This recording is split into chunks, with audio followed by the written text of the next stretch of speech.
Rob, penguasa semesta alam, maka semestinya seseorang itu menjadikan Allah Subhanahu wa taala tempat untuk meminta, tempat untuk memohon dan mengadu. Ya. Kita sudah singgung di pertemuan bulan yang lalu bahwa kita ini manusia nih, adalah makhluk Allah yang lemah, lemah sangat. Maka kita dalam kehidupan keseharian kita selain membutuhkan pertolongan Allah Subhanahu wa taala, ya umumnya orang kita butuh kepada bantuan orang lain. Kita butuh kepada bantuan tetangga kita, saudara-saudara kita. Ya, karena kita ini lemah. Namun pertolongan manusia untuk membantu kehidupan kita di dunia ini tidak cukup. Okay. Karena kita dan orang-orang yang di antara kita ini sama-sama manusia, sama-sama lemah. Ya, pada akhirnya manusia itu sangat membutuhkan pertolongan Allah Subhanahu wa taala, dan hakikatnya yang bisa memberikan pertolongan itu hanya Allah Subhanahu wa taala. Manusia itu pada dasarnya tidak punya kemampuan untuk memberikan pertolongan. Hanya karena izin dari Allah, kemudian manusia itu bisa memberikan pertolongan kepada sesama manusia yang lain. Maka hadirin yang dirahmati oleh Allah Subhanahu wa taala, hakikat beragamanya seorang muslim ya dua ini saja. Ya. Menjadikan Allah dalam kehidupan dunianya sebagai satu-satunya Rabb, ya. Selanjutnya menjadikan Allah sebagai tempat untuk meminta, mengadu dan memohon atas segala permasalahan problematika kehidupan kita di dunia ini. Jamaah yang dirahmati oleh Allah Subhanahu wa taala, ayat yang semisal dengan firman Allah Subhanahu wa taala ini banyak di dalam Al-Qur'an.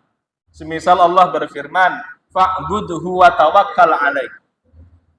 Menghambalah engkau kepada Allah Subhanahu wa taala dan bertawakallah kepada Allah Subhanahu wa taala dan memintalah kepada Allah Subhanahu. Maka pastikan kehidupan kita di dunia ini ya seputar dua perkara ini saja, menghamba dan meminta kepada Allah Subhanahu wa taala. Tidak ada yang lain. Tidak ada yang lain. Dan itu sebenarnya sudah senantiasa kita persaksikan kepada Allah dalam setiap sholat kita, ya, dalam setiap sholat kita, setiap rokaatnya bahkan kita sudah bersumpah setia dalam tanda kutip, ya Allah, hanya kepadamu kami menghamba, hanya kepadamu kami meminta. Ya. Jadi kita ini sudah senantiasa berjanji, bersumpah setia kepada Allah dalam setiap rakaat sholat-sholat kita untuk menjadikan Allah sebagai satu-satunya Rob, Tuhan, dan satu-satunya tempat untuk meminta. Jamaah yang dirahmati oleh Allah,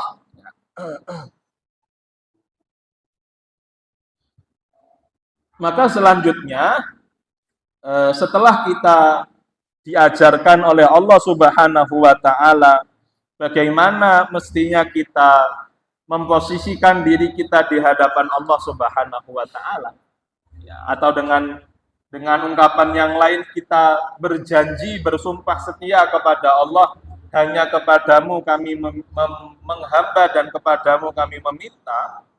Maka di ayat yang ke-6 ini Allah Subhanahu wa taala berfirman yang berbunyi ihdinas siratal mustaqim. Ya. Di awal-awal kita membahas surat Al-Fatihah, kita pernah singgung bahwa surat Al-Fatihah ini, okay, itu kalau bisa dibagi, kalau mau dibagi, maka bisa dibagi kepada dua. Ayat 1 sampai ayat yang kelima itu berbicara tentang eh, kewajiban seorang hamba. Ya. Ayat 1 sampai ayat yang kelima itu berbicara tentang kewajiban seorang hamba kepada Rabb-nya, kepada Allah. Di mana mestinya seorang hamba ini memuji Allah dengan mengatakan hanya kepada, dengan menyebut nama Allah yang Maha Pengasih dan Penyayang, penguasa hari akhirat, dan berkata hanya kepadamu kami menghamba dan kami meminta. Maka ayat yang ke-6 dan nanti ayat yang ke-7 itu berbicara tentang kewajibannya Allah Subhanahu wa taala. Di mana Allah Subhanahu wa taala berfirman, ihdinas siratal mustaqim, ya Allah, tunjukkanlah kepada kami ihdinas siratal mustaqim, berikanlah hidayah kepada kami kepada jalan yang lurus. Secara terjemahan umumnya begitu.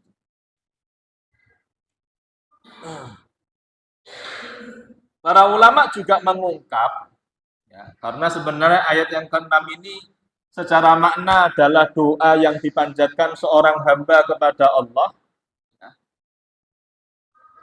Para ulama memahami ayat ini, memaknai ayat ini, bahwa memang semestinya seorang hamba itu ketika hendak meminta, berdoa, memohon kepada Allah, dia mengawalinya dengan memuji Allah, dengan menyebut nama-nama Allah. Ya. Jadi kalau mau minta kepada Allah, jangan langsung menyampaikan hajatnya, tapi memuji Allah dulu.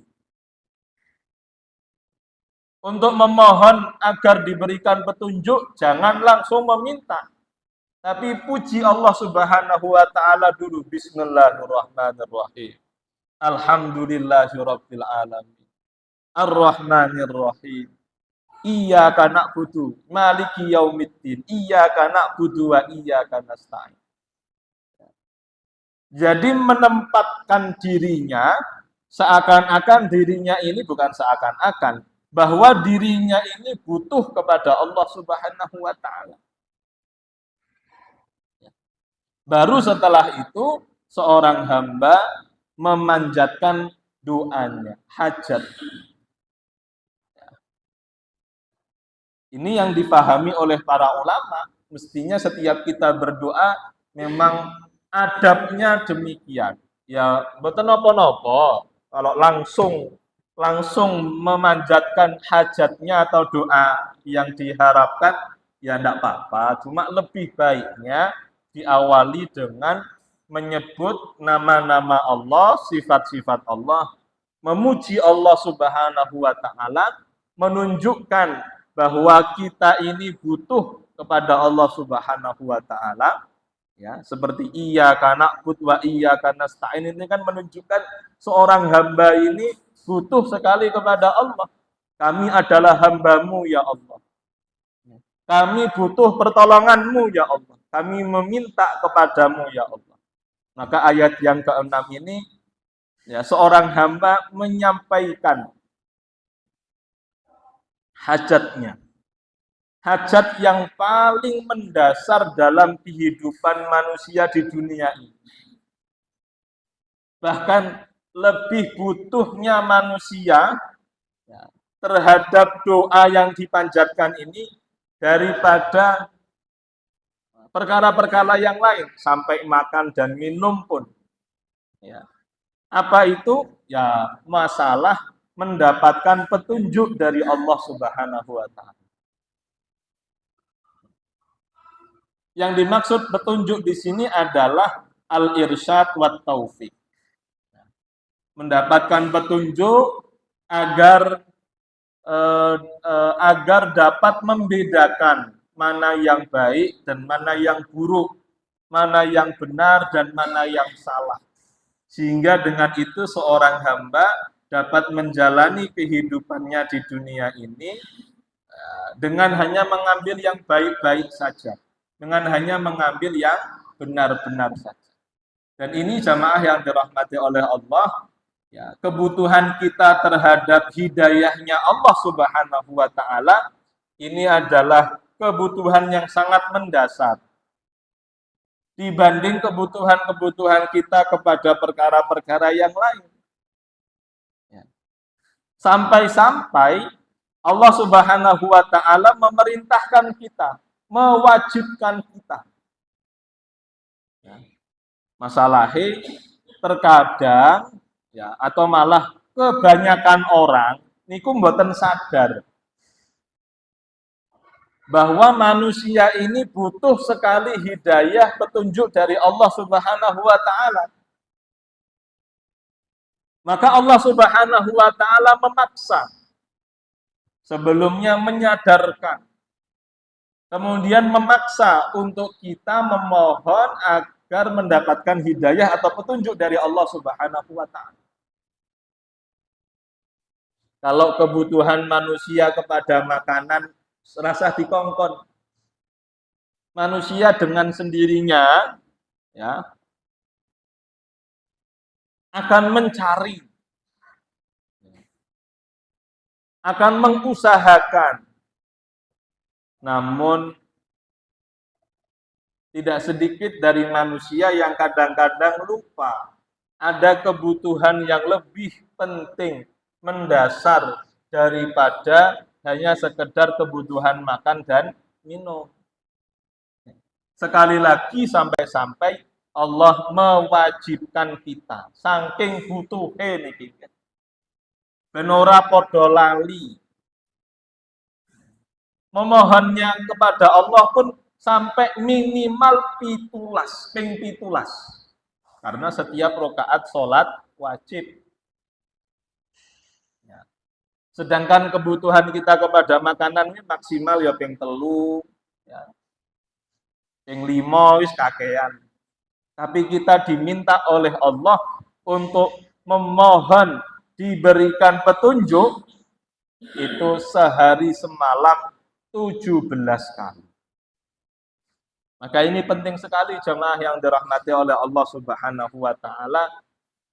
Karena dengan orang ini mendapatkan petunjuk dari Allah Subhanahu wa taala, sekali lagi dia akan dapat berbuat dengan baik, beraktivitas dengan baik dalam kehidupan dunianya. Ya. Orang yang mendapatkan petunjuk dari Allah Subhanahu wa taala, maka dia hanya akan mengkonsumsi, dia hanya akan makan, akan minum, ya, sebagaimana yang Allah Subhanahu wa taala perintahkan. Ora sing penting warak. Tidak yang penting hilang laparnya, hilang dahaganya. Enggak. Tapi bagaimana agar makanan yang masuk ke dalam tubuhnya ini benar-benar makanan yang mendatangkan kebaikan, mendatangkan keberkahan, ya, maslahat di dunia dan di akhirat nanti. Karena orang kalau tidak mendapatkan petunjuk dari Allah Subhanahu wa taala, ya dia akan ya sing penting warak niku wau. Yang penting hilang rasa laparnya, yang penting hilang rasa dahaganya. Ya. Yo entuk sangka serangan fajar ya ora popo, begitu tangke. Kalau dia tidak mendapatkan petunjuk dari Allah Subhanahu wa taala, kalau dia mendapatkan petunjuk dari Allah, mestinya dia pilih-pilih. Ya. Uang yang saya dapatkan ini baik dan benar atau tidak. Makanan yang saya konsumsi ini baik dan benar atau tidak. Karena sebenarnya jamaah yang dirahmati oleh Allah, semua apa yang kita kerjakan di dunia ini kan hanyalah sebab sebenarnya. Kita makan, ya, itu kan bukan tujuan, tapi sebab. Apa tujuan kita makan? Yo, biar bisa tetap hidup. Biar bisa tetap beraktivitas, sehat awake. Ya. Tapi bukan cuma sehat, bukan cuma tetap hidup, tapi biar bisa tetap menghamba, beribadah kepada Allah Subhanahu wa Ta'ala. Maka mestinya apa yang dia makan itu menyebabkan dirinya tetap bisa beribadah kepada Allah Subhanahu wa Ta'ala. Perlu diketahui jamaah yang dirahmati oleh Allah, ya, makanan yang dikonsumsi oleh seseorang, ya, sesuatu yang dia masukkan ke dalam mulutnya itu memiliki peran yang besar terkait peribadatan dia kepada Allah Subhanahu wa Ta'ala. Orang yang mengkonsumsi, memasukkan makanan, minuman ke dalam mulutnya, ke dalam perutnya, dari sesuatu yang halal, sesuatu yang thayyib, baik, nah, itu akan menggerakkan tubuhnya, dirinya untuk senantiasa dekat beribadah kepada Allah Subhanahu wa Ta'ala. Kok ada orang yang jane maeme cukup, sehat awake, neng boten semangat ibadah, males ibadahe, bisa jadi. Oke, silahkan diperhatikan masing-masing. Ora sah bijeni wong liya. Perhatikan diri masing-masing. Kalau ada pada diri kita kemalasan dalam beribadah, harus sholat rasane kok wabot tenan. Tapi nek urusan liya niki enteng. Gampil, semangat. Neng nek arep ibadah ki wabot rasane. Bisa jadi karena apa yang dikonsumsi, ya, apa yang dia masukkan ke dalam mulutnya atau perutnya, itu bukan sesuatu yang halal, bukan sesuatu yang baik. Bisa jadi. Maka disitulah sekali lagi kita membutuhkan hidayah dari Allah Subhanahu wa Ta'ala agar kita senantiasa mendapatkan kebaikan dan kebenaran dalam kehidupan di dunia ini. Jamaah yang dirahmati oleh Allah, hidayah ini, kalau kita berbicara hidayah, itu memang murni miliknya Allah Subhanahu wa Ta'ala. Murni miliknya Allah Subhanahu wa Ta'ala. Dalam salah satu hadis qudsi, Allah Subhanahu wa Ta'ala berfirman, hadisnya hadis qudsi, ya ibadi kullukum dallun illa man hadaituhu fastahduni ahdikum. Wahai hamba-hambaku, sesungguhnya kalian ini semuanya sesat, kata Allah Subhanahu wa Ta'ala. Kalian semuanya sesat. Illa man hadaituhu, kecuali siapa yang aku berikan petunjuk kepadanya. Fastahduni, maka mintalah kalian petunjuk kepadaku, kata Allah Subhanahu wa Ta'ala, ahdikum, aku akan berikan petunjuk kepada kalian. Maka hidayah ini adalah mutlak haknya Allah Subhanahu wa Ta'ala. Sampai-sampai Rasulullah Shallallahu alaihi wasallam pernah ditegur oleh Allah Subhanahu wa Ta'ala. Firman-Nya saya kira sering kita dengar, di mana Allah pernah berfirman, ya, khusus untuk Rasul, innaka la tahdi man ahbabta. Wahai Muhammad, sesungguhnya engkau tidak bisa memberikan hidayah kepada siapa yang paling engkau cintai pun. Walakinnallaha yahdi may yasha. Tetapi Allah Subhanahu wa taala berkehendak, berkenan memberikan petunjuk kepada siapa yang Allah kehendaki. Siapa yang Allah inginkan. Terserah Allah. Jangan mendikte Allah terhadap siapa yang berhak mendapatkan petunjuk. Ini warning, peringatan dari Allah kepada Nabi Muhammad. Lebih spesifik sebenarnya peristiwanya tatkala Nabi Muhammad meminta kepada Allah agar pamannya diberikan petunjuk. Ya, karena pamannya ini adalah sosok di antara sosok yang paling punya peran besar terkait perjalanan dakwahnya Rasulullah. Tetapi sampai menjelang akhir hidupnya itu belum mau mengucapkan 2 kalimat syahadat. Dereng purun melebet Islam. Maka Rasulullah khawatir jangan sampai paman saya wafat dalam kondisi kufur. Maka Nabi Muhammad memohon kepada Allah agar pamannya diberikan petunjuk. Tapi Allah malah berikan peringatan. Yo sak karepku gampang ini ngoten nah. Hidayah itu murni kuasanya Allah. Ya. Siapa yang Allah kehendaki, maka dia yang mendapatkan. Belum tentu orang yang dicintai oleh Rasul itu mendapatkan petunjuk dari Allah Subhanahu wa taala. Ya bukti ini pamannya Rasul. Pun bukti ini kok. Ya.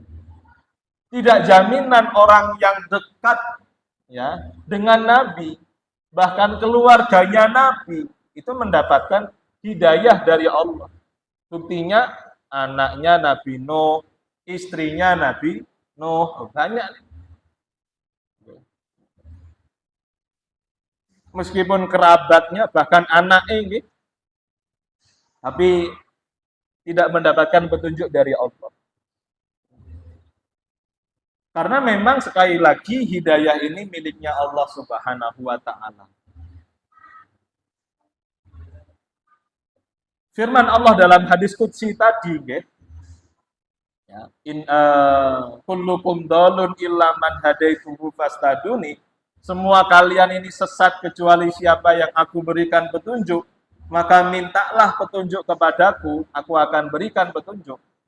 Itu semakna dengan firman Allah dalam surat Al-Asr. Di mana Allah berfirman, innal insana lafi khusr. Sesungguhnya manusia itu benar-benar berada dalam kerugian, kesesatan, kerugian ya padha lah. Namun bedanya kalau di hadis qudsi tadi ya, kecuali siapa yang aku berikan petunjuk maka mintalah petunjuk kepadaku, aku akan berikan petunjuk. Ya. Kalau di dalam surat Al-Asr illal ladzina amanu wa amilus sholihat. Seakan-akan surat Al-Asr ini Allah Subhanahu wa taala hendak mengajarkan kepada kita bagaimana jalan agar mendapatkan petunjuk dari Allah Subhanahu wa taala. Memang hidayah itu miliknya Allah, kuasanya Allah. Tapi manusia bisa mengupayakannya. Pada akhirnya takdirnya Allah memang. Tetapi usaha manusia itu tidak akan dilupakan oleh Allah. Ya. Faman ya'mal mithqala dzarratin khairan yarah. Siapa yang berbuat kebaikan akan berbuah kebaikan. Siapa yang berbuat keburukan akan berbalas keburukan. Itu sudah janjinya Allah. Siapa yang mengupayakan jalan menuju hidayah, maka Allah akan berikan hidayah kepada mereka. Bagaimana agar kita ini mendapatkan hidayah? Yo jawabannya ada di ayat ketiga dari surat Al-Asr. Ya. Siapa yang tidak merugi illal ladzina amanu, dia adalah orang yang beriman, kecuali orang-orang yang beriman. Wa amilus sholihat, dan beramal soleh, melaksanakan perintah-perintah Allah, menjauhi larangan-larangan Allah semampunya.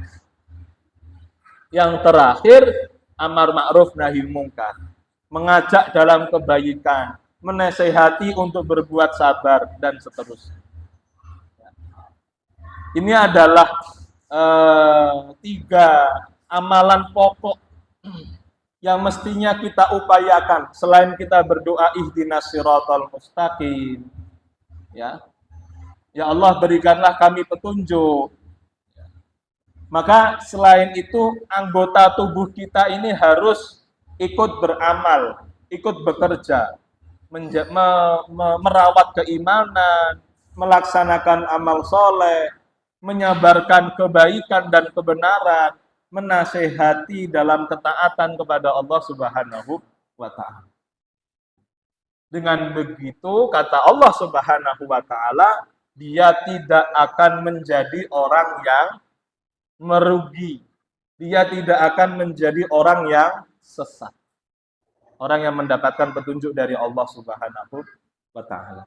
Jemaah yang dirahmati oleh Allah Subhanahu wa Ta'ala, secara spesifik di dalam ayat ini Allah mengajarkan kita untuk meminta hidayah kepada jalan yang lurus. Ya.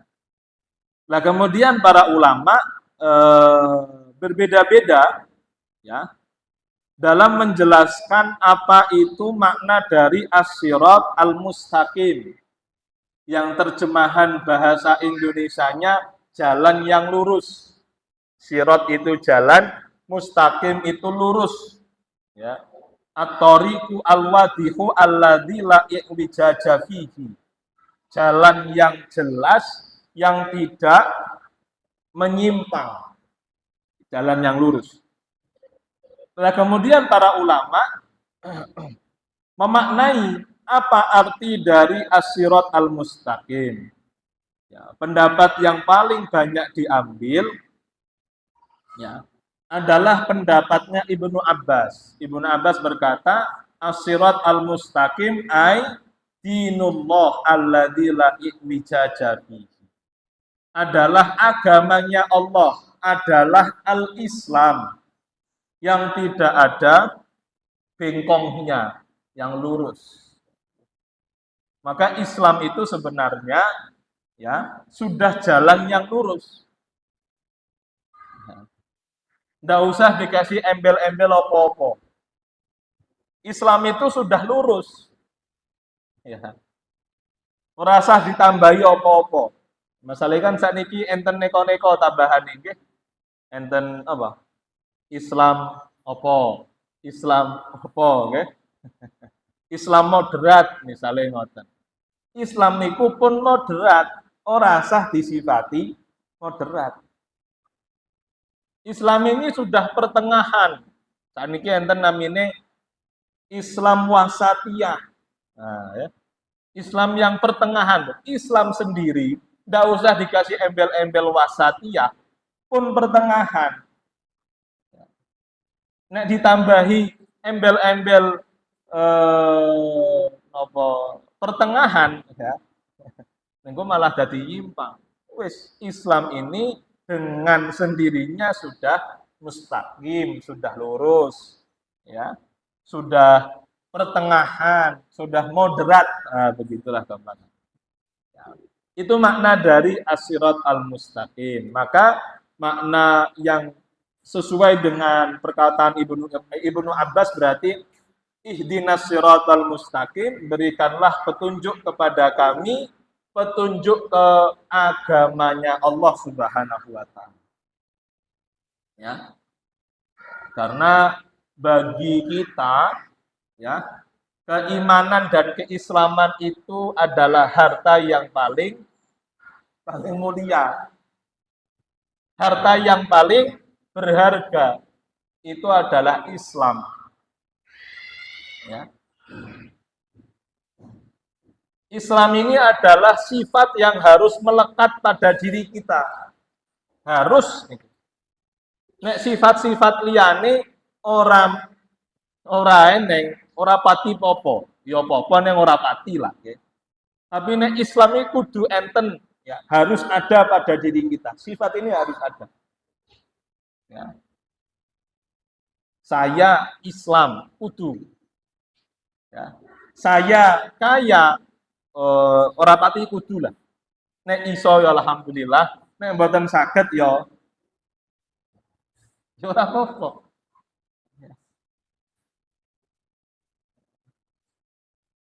Karena sekali lagi eh, keislaman atau keimanan ini sesuatu yang paling berharga dalam kehidupan kita.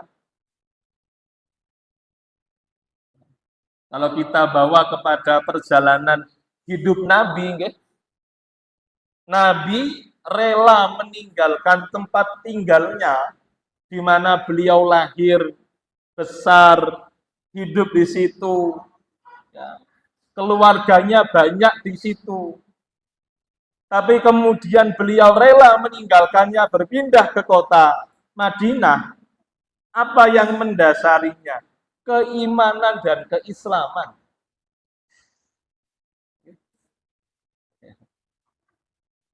Maka Rasulullah mau mengajarkan, kalau memang saya harus keluar dari rumah saya, harus pindah dari tempat di mana saya dilahirkan kepada tempat yang lain, demi keimanan dan keislaman saya, enggak apa-apa. Meskipun perjalanan untuk menuju ke kota Madinah bukanlah perjalanan yang mudah, bukan perjalanan yang ringan. Monggo silahkan dibaca bagaimana perjalanan Rasulullah hijrah dari kota Mekah menuju kota Madinah. Itu bukan perjalanan yang ringan. Sebelum Rasulullah keluar dari kota Mekah saja, Rasulullah sudah mendapatkan ancaman rencana pembunuhan. Jadi para pembesar Quraisy yang selama ini selama waktu itu menjadi musuh utamanya dakwah Rasul. Ya, ketika mendengar Rasulullah hendak keluar dari kota Mekah, hijrah ke kota Madinah, mereka saat itu sudah tidak bisa memberikan ampun lagi kepada Muhammad. Mereka merencanakan pembunuhan kepada Muhammad.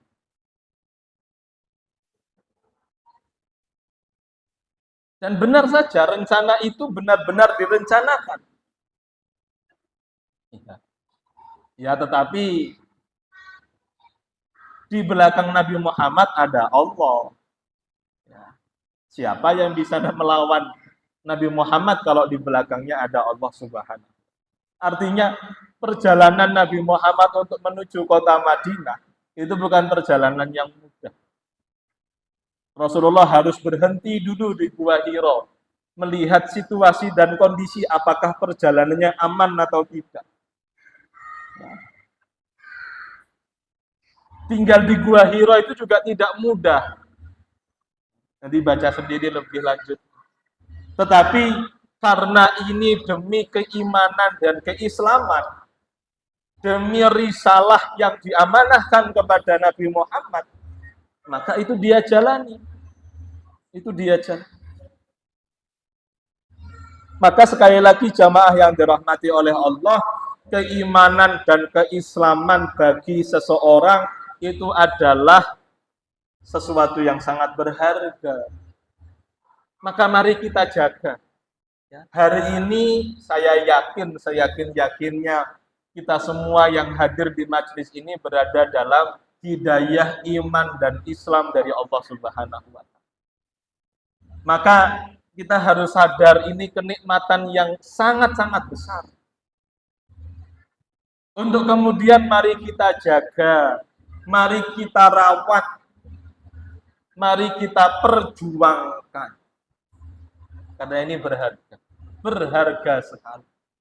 Bahkan jika perlu,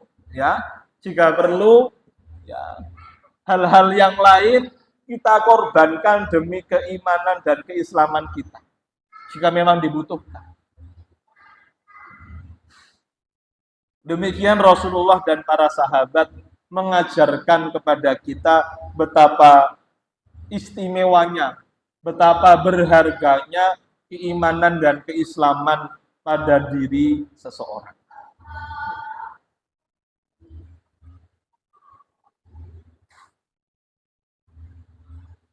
Kita tuntaskan di ayat yang ke-7 Allah Subhanahu wa taala berfirman, siratal ladzina an'amta 'alaihim ghairil maghdubi 'alaihim waladdallin.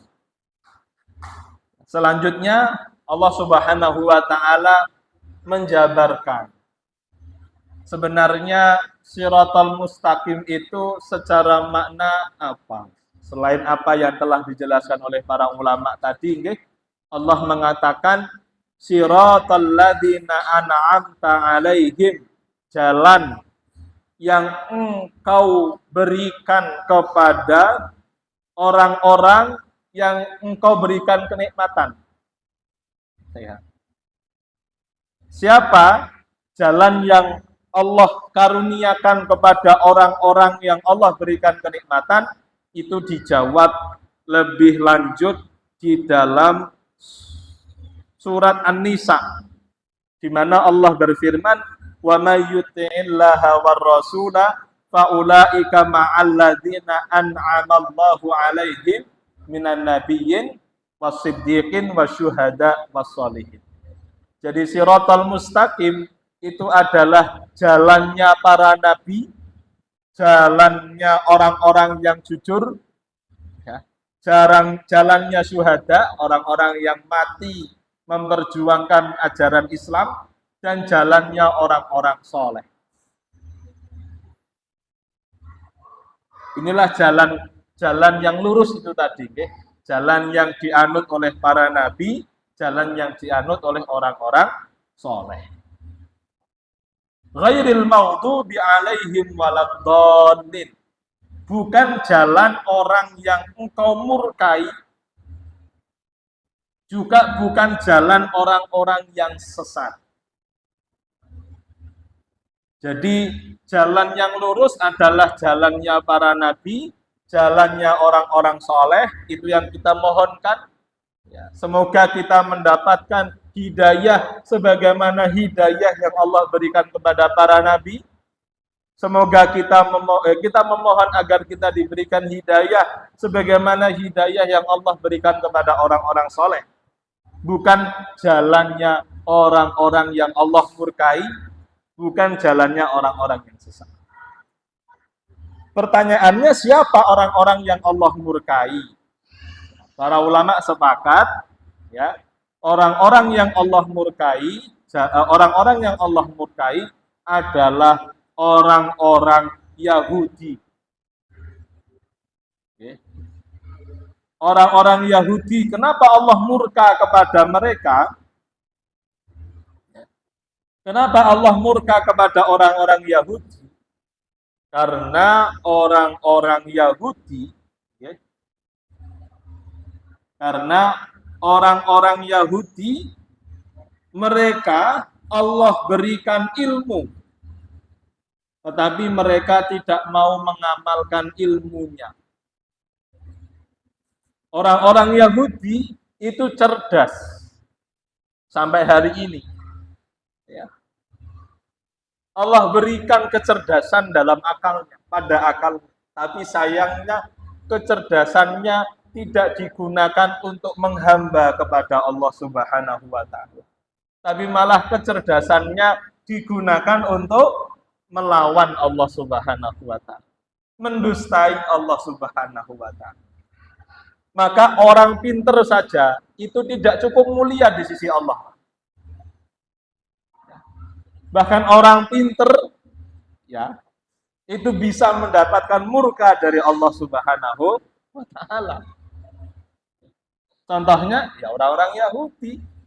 Kenapa mereka mendapatkan murka dari Allah? Karena mereka punya ilmu, tapi tidak punya amal. Pinter, neng keminter. Ya, malah tidak digunakan untuk beramal soleh, beriman kepada Allah Subhanahu wa ta'ala. Sedangkan ad-dhalin, ya, orang-orang yang sesat, yaitu orang-orang Nasrani. Ya. Orang-orang Nasrani ini kenapa kok Allah katakan sesat? Ya. Sebaliknya orang-orang Nasrani kira duwe ilmu, ya, dadine amale sak karepe dhewe. Sak karepe dhewe. Ya, gelem amal gelem ibadah, ning ora gelem ngilmu.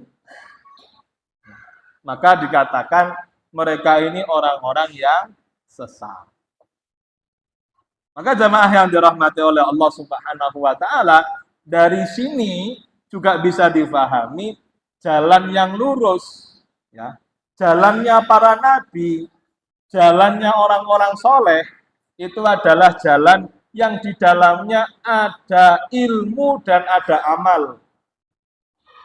Ora oleh nggur ilmu tok neng ora neng amale, ya ora neng ilmune nggur ngamal kok. Bahaya tadi nih.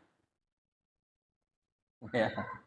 Maka di antara prinsip dalam akidah Ahlussunnah wal Jamaah, al ilmu qabla al qaul wal amal.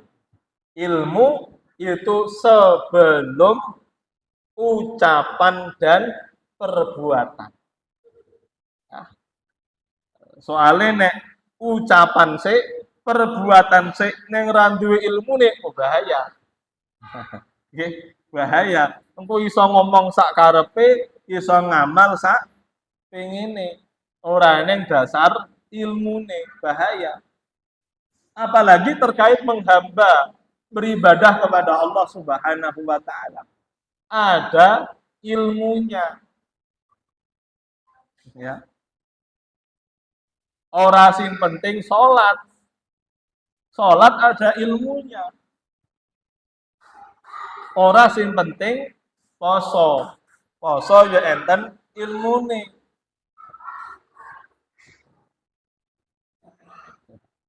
Kalau orang beramal tanpa ada ilmu ya bahaya. Okay. Enten tiang poso, okay.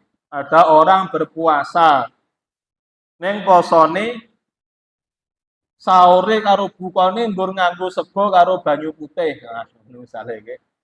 Jarene basa mutih jenenge nggih. Ya.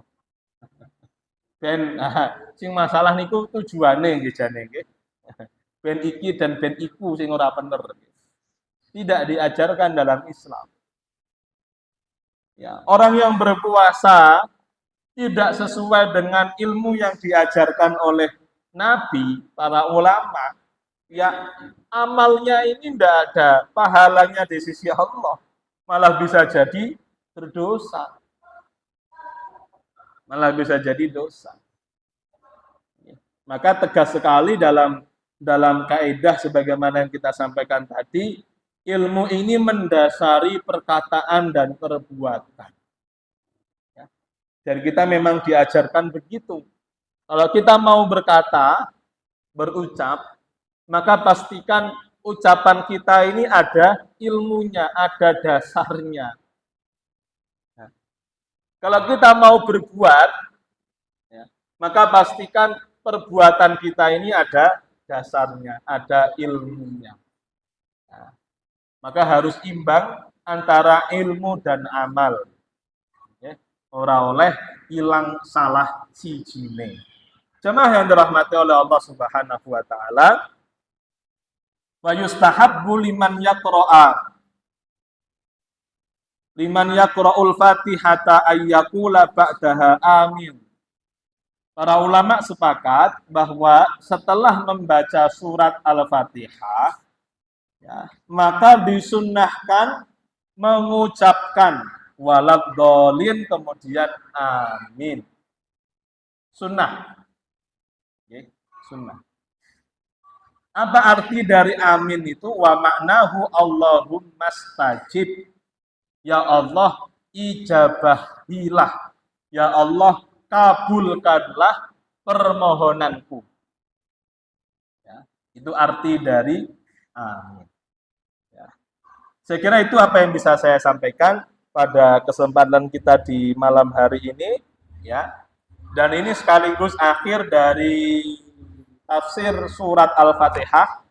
Maka insya Allah di pertemuan bulan depan, insya Allah kita akan mulai masuk di juz amma. Kita mulai dari surat An-Nas, insya Allah. Dari An-Nas, dari belakang.